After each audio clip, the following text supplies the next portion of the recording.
Olá, povo de Deus! 22 de fevereiro de 2021, primeira semana da Quaresma, segunda-feira, dia onde a igreja celebra a Cátedra de São Pedro. Por isso a cor litúrgica não é o roxo da Quaresma hoje, mas sim o branco. A Cátedra de São Pedro, cátedra vem de cadeira, mas nós não estamos celebrando uma cadeira, mas o significado da cátedra, da cadeira, do trono, vamos dizer assim, daquele destaque que Jesus mesmo deu à pessoa de Pedro, quando o colocou à frente dos apóstolos, como aquele que confirma os irmãos na fé, o primado de São Pedro. E nós temos o Evangelho de Mateus 16, de 13 a 19, que vai dizer assim: Naquele tempo, Jesus foi à região de Cesareia de Filipe e ali perguntou aos seus discípulos: Quem dizem os homens ser o Filho do Homem? Eles responderam: Alguns dizem que é João Batista, outros que é Elias, outros ainda que é Jeremias ou algum dos profetas. Então Jesus lhes perguntou: E vós, quem dizeis que eu sou? Simão Pedro respondeu: Tu és o Messias, o Filho do Deus vivo. Respondendo Jesus lhe disse: Feliz és tu, Simão, filho de Jonas, porque não foi um ser humano que te revelou isso, mas o meu Pai que está no céu. Por isso eu te digo que tu és Pedro, e sobre esta pedra construirei a minha igreja, e o poder do inferno nunca poderá vencê-la.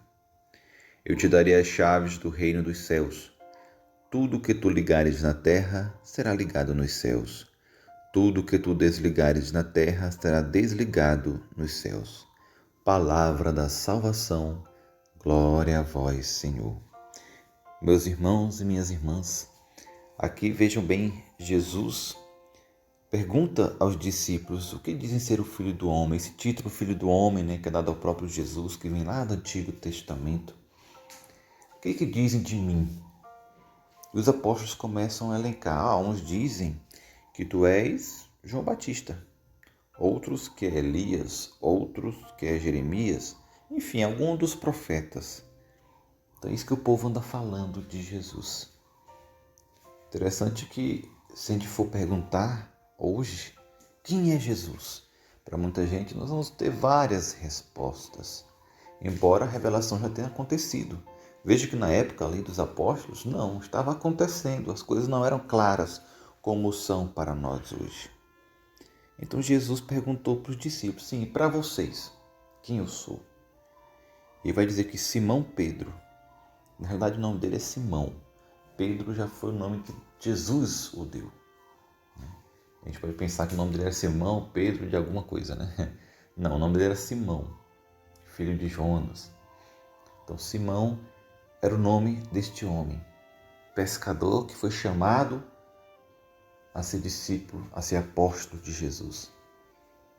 Mas aqui, no Evangelho, Simão Pedro respondeu: Tu és o Messias, o Filho do Deus vivo.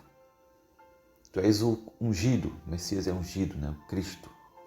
Tu és ungido, tu és o Cristo, tu és o Messias, o Filho do Deus vivo. E aí Jesus, com certeza, amou aquela resposta. Tanto é que Jesus vai proferir agora, versículo 17. Feliz és tu, Simão, filho de Jonas, porque não foi um ser humano que te revelou isso, mas meu Pai que está no céu. Gente, foi uma revelação de Deus, uma revelação divina para Simão, de quem é Jesus. Por isso eu te digo que tu és Pedro. Olha a mudança de nome. Simão, quebradiço, é o significado. Agora Pedro significa pedra, rocha, firme. A fé vai lhe dar a firmeza.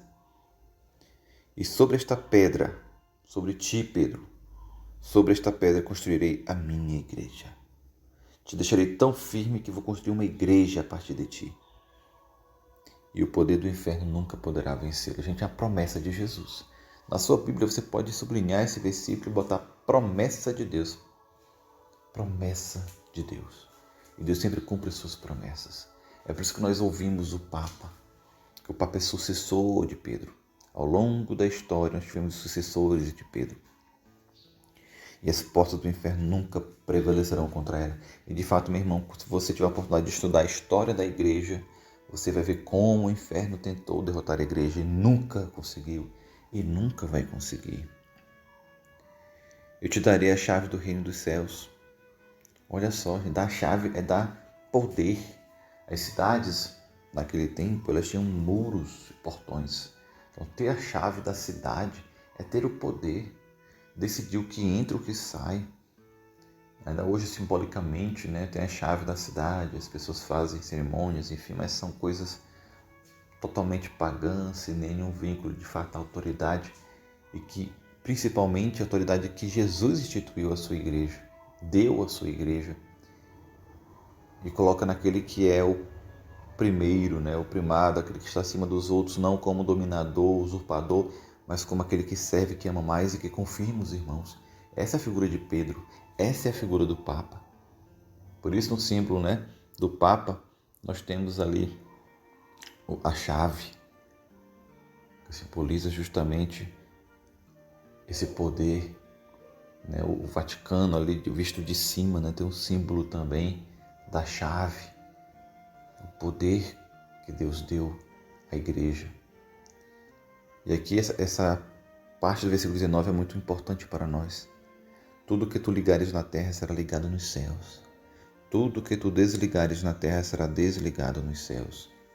Olha até onde vai o poder da igreja em matéria de fé. Em matéria de fé, daquilo que nós temos que acreditar e viver. Não em outras matérias, política, de esporte, econômico, qualquer outra matéria que você pensar que a igreja possa se pronunciar, ela corre o risco de errar sim. Corre o risco de errar.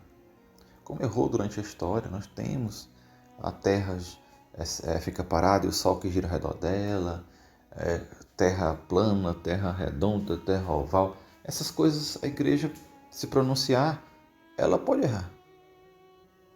Porque ela não foi instituída para isso. Não impede dela se pronunciar sobre qualquer assunto, mas ela não foi instituída para isso. Mas a infalibilidade que o Papa tem, baseado neste versículo bíblico, é com relação à fé. Em matéria de fé, o que a igreja declara, o céu confirma. Porque essa foi a vontade de Deus. Por isso nós temos que ler a Bíblia e ouvir a igreja. Senão nós caímos nos erros que tantos caíram. Tantos e tantos erros, heresias, coisas que trouxeram só divisão. Não, nós queremos estar junto com a igreja. Estar junto com a igreja é estar junto com o Papa. Porque tudo que ele ligar na terra será ligado no céu. Tudo. E aí a primeira leitura, depois você possa ler, é tirada da carta de Pedro, da primeira carta dele, capítulo 5, versículo de 1 a 4, onde ele vai dar exortações, direcionamentos para os presbíteros, para o clero. Até hoje, o Papa dá esses direcionamentos para o clero. É sua missão confirmar os irmãos na fé. Ele é o pastor que nos conduz aqui na terra, que Jesus deixou. Jesus é o grande pastor, mas ele escolhe os seus pastores. E o primeiro escolhido dele é Pedro, para ser aquele que confirma os irmãos na fé. Que nós possamos rezar com o Salmo 22. O Senhor é o pastor que me conduz, não me falta coisa alguma. Amados, na igreja de Cristo não falta nada. Você tem a plenitude da salvação, porque você tem o Cristo total, o Cristo por inteiro. Vamos ser católicos de verdade. Vamos viver a nossa fé em unidade e obediência ao Sumo Pontífice, ao nosso querido Papa Francisco. E depois dele, aquele que vier, continua na sucessão, e assim sempre será, até que Jesus volte. Porque as portas do inferno nunca prevalecerão contra a igreja de Jesus. Meu irmão, minha irmã, que Deus abençoe a você e a sua família.